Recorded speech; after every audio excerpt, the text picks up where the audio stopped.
औज़ुबिल्लाहि मिनश्शैतानिर्रजीम बिस्मिल्लाहिर्रहमानिर्रहीम। मोअज़्ज़िज़ ख़वातीन व हज़रात, जैसे कि आप बखूबी जानते हैं, उत्तर प्रदेश की जो इंतख़ाबात होने जा रहे हैं, जैसे जैसे दिन गुज़रते जा रहे हैं वैसे वैसे हालात बद से बदतर होते जा रहे हैं। आए दिन हमको देखने में मिल रहा है सियासी जमातें, सियासी कायदीन नई नई साजिशें कर रहे हैं, नए सियासी ड्रामे कर रहे हैं। इससे सिर्फ फ़ायदा और मफाद परस्त कायदीन को होगा, जो मासूम अवाम को बेवकूफ़ बना रहे हैं। आज जब हम देखते हैं कि उत्तर प्रदेश की हालत, जहाँ पर मुसलमानों की एक कसीर तादाद रहती है, मुसलमानों की एक कसीर तादाद बसती है, वहाँ पर मुसलमानों के वोटों का बंटवारा होने जा रहा है। और ये बंटवारा करने वाले कोई और नहीं है, ये हमारे अपने ही हैं। ये कहते हैं कि हम कौम मिल्लत के सही हकदार हैं। जैसे कि आप बखूबी जानते हैं, जो अपने आप को कायद कहते हैं, जो उत्तर प्रदेश में अपनी सियासी पार्टी को के उम्मीदवार जो खड़ा करके एक नया बवाल मचा दिए हैं, और इन्हें अच्छी तरह जानते हैं उत्तर प्रदेश में जितने भी कायदीन को, जितने भी उम्मीदवारों को खड़ा किया है, वहाँ से कोई उम्मीदवार मुंतखब होने वाला नहीं है। वहाँ की छोटी छोटी जमातों से भी उन्होंने समझौता किया, इसके बावजूद भी उनके उम्मीदवार मुंतखब होने वाले नहीं है। इसकी वजह यह है कि इनकी एक जो सियासी जमात है वो इलाक़ाई है। और आज एक ऐसी साजिश की गई है, चंद दिन पहले हम इस यकीन के साथ कह सकते थे, और ये हमारा ये दावा था कि उत्तर प्रदेश में बीजेपी की हुकूमत नहीं बनेगी, बल्कि एक सेकुलर हुकूमत बनेगी। और ये हम एक सीना ठोक कर हमें ये यकीन था, मगर 3 दिन पहले जो एक घिनौनी हरकत की गई है, एक ऐसी सियासी चाल चली गई है जिसमें आरएसएस भी शामिल है, और जिसमें बीजेपी भी शामिल है, और जिसमें हिंदू परिषद भी शामिल है, जिसमें हर वो सियासी जमात शामिल है जो शरपसंद है, जो फ़िरक़ा परस्त है, जो कम्युनल पार्टी कहलाती है। और मुझे अफसोस है एक बात कहते हुए, इसका मोहरा फिर असद अवैसी को बनाया गया है।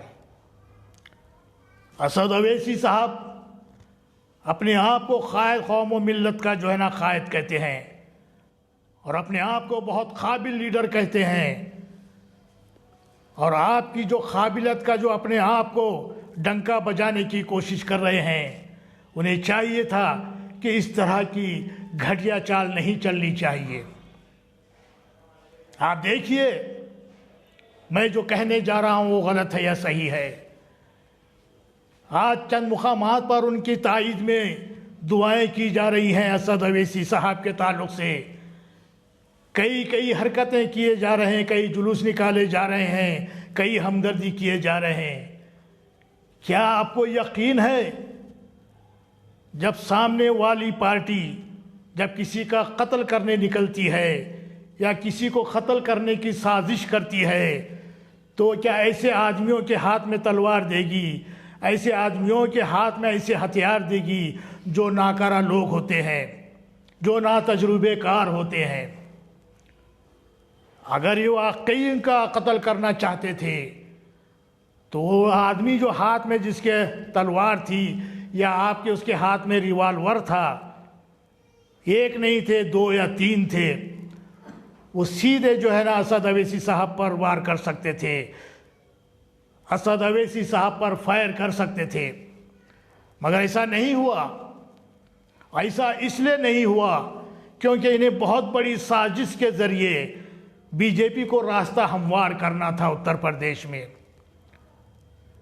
तो यहाँ पर सिर्फ और सिर्फ ये जो असद अवैसी साहब पर कातिलाना हमला हुआ है, इससे कोई सच्चाई नहीं है, इसमें कोई हकीकत नहीं है।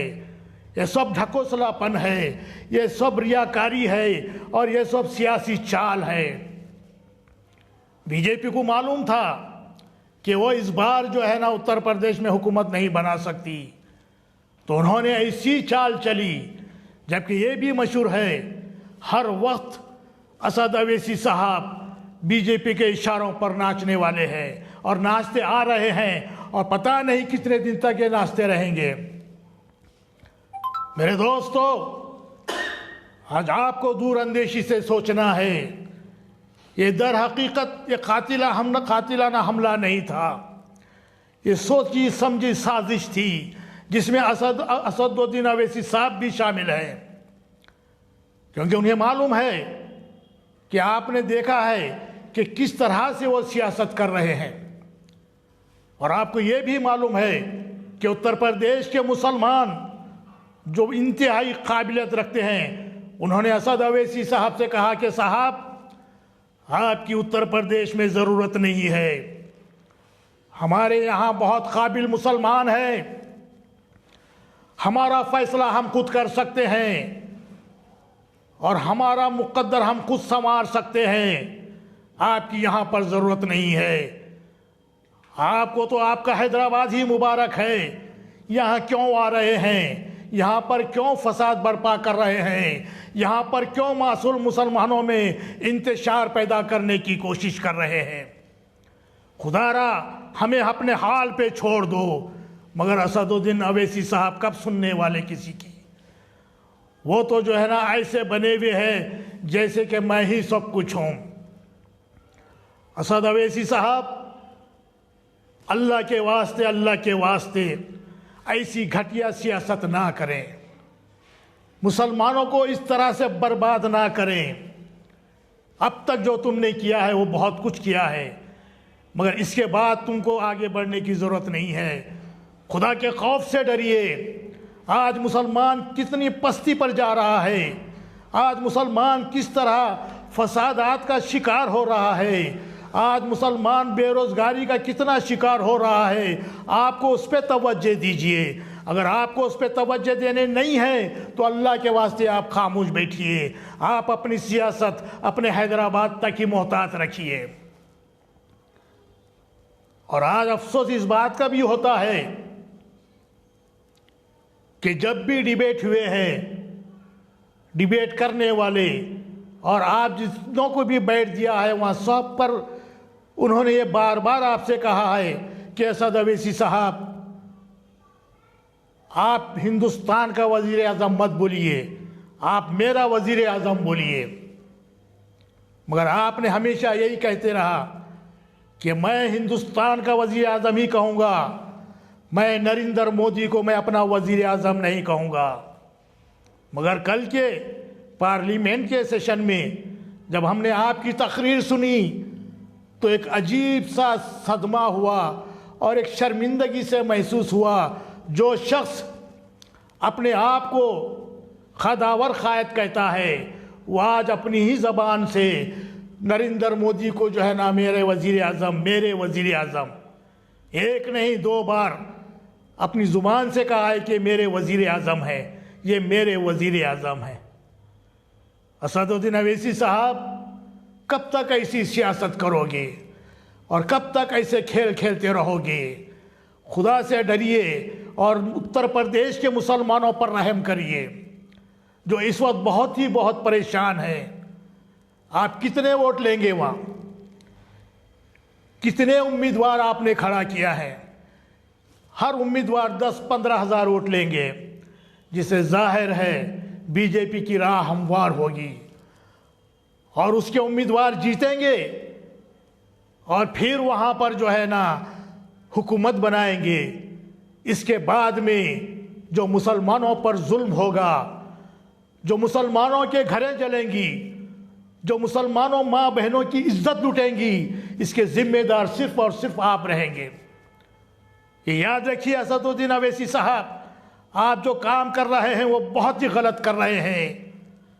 हिंदुस्तान की तारीख गवाह है, जिस तरह से आप काम कर रहे हैं, जिस तरह से आप घटिया काम कर रहे हैं, जिस तरह से आप घटिया क़यादत कर रहे हैं, हिंदुस्तान की तारीख में ऐसा कोई मुसलमान नहीं जो आपकी तरह सियासत कर रहा हुआ। अल्लाह से डरिए।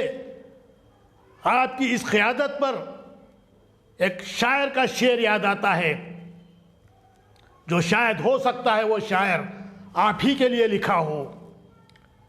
रहे हयात में एक दिन भटक ही जाना था, रहे हयात में एक दिन भटक ही जाना था, क़यादतें जो मिली हमको बेज़मीरों की।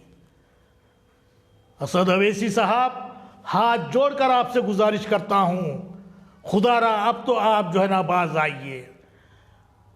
आप मुसलमानों के इत्तेहाद में इंतशार मत पैदा करिए। आज मुसलमान बहुत दुखी है और नौजवानों को अपने जज्बाती क़यादत से मत भड़काइए। नौजवानों का मुस्तकबिल आज बहुत तारीक हो चुका है और मुसलमानों के मुस्तकबिल को तारीक में ढकलने वाले आप जैसे कायद हैं। वरना मुसलमान बाशऊर है, वो अपने फैसले खुद कर सकता है, आपकी उनको क़यादत की ज़रूरत नहीं है। मेरे दोस्तों, मशहूर शायर मुनव्वर राना साहब ने खुद कहा है और मोहतरम जनाब अरशद मदनी साहब ने भी कहा है कि मुसलमानों असद अवैसी की जमात में शामिल ना हो। ये मुसलमानों को बर्बाद करने की जमात है। उठाकर देखिए जमीयतुल हिंद के जो है ना मौलाना अरशद मदनी साहब का बयान और मुनव्वर राना साहब का बयान देखिए कि ये बदबख्ती है उत्तर प्रदेश के मुसलमानों की, जहां पर जिस सरजमीन पर असदुद्दीन अवैसी के कदम पड़े हुए हैं। तो जबकि वहां के लोग चाह रहे हैं, असद साहब, उत्तर प्रदेश की अवाम चाह रही है कि तुम यहां पर ना आओ, तो फिर क्यों आप जो है ना वहां पर जा रहे हैं? आपकी पार्टी चलाना है, आपके हैदराबाद में चलाइए। क्या आपकी पार्टी सिर्फ 7 उम्मीदवारों पर रहेगी हैदराबाद में? उससे आगे बढ़िए, क्योंकि आप में काबिलियत है। आप मुसलमानों के अपने आप को लीडर कहते हैं, आप आगे बढ़िए। आप नहीं बढ़ सकते और आप नहीं हो सकते आपके साथ में, तो आपकी जो मियाद है, आपकी जो उम्मीदवार हैं वो उसी तक महदूद है। तो आखिर में मेरी और एक बार आपसे रिक्वेस्ट है, आपसे आजिज़ाना दरख्वास्त है कि लिल्लाह मुसलमानों के उनके हाल पर छोड़ दो। तो मुसलमानों के कायद नहीं है, आज मुसलमानों का कायद कोई नहीं है। आज मुसलमानों का कायद सिर्फ और सिर्फ हमारा रब है, हमारा अल्लाह है। हमें हमारे अल्लाह पे हाथ पे छोड़ दो। अल्लाह हमारी इज़्ज़त की हिफाजत करने वाला है, अल्लाह हमारी रिज़्क़ देने वाला है, अल्लाह हमारे हर मुसीबत से बचाने वाला है। आप मेहरबानी करके आप अपनी जगह रहिए और मेहरबानी करके आइंदा से ऐसे घटिया चाल ना चलें और ऐसे सियासी ड्रामे ना करें। शुक्रिया, जज़ाकल्लाह।